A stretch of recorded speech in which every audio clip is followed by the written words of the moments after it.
تو بر سیاه تخته سپید می نویسی، شکوفه می تکانی، امید می نویسی.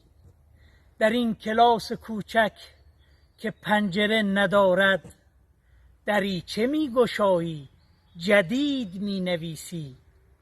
تو با اشاره خود چه راحت و صمیمی، برای قفل ذهنم کلید می نویسی.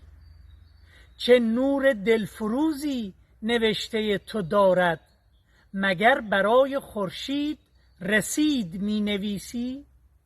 همیشه دوستی را به سرو می نمایی، پیام خرمی را به بید می نویسی. همیشه دوستی را به حال می کشانی، همیشه دشمنی را بعید می نویسی. تو در حلول پاییز بهار می سرایی، به روی سینه برف نوید می نویسی. تو عاشق خدایی که از ریا جدایی، و بر سیاه تخته سپید می نویسی. شهین محمدی.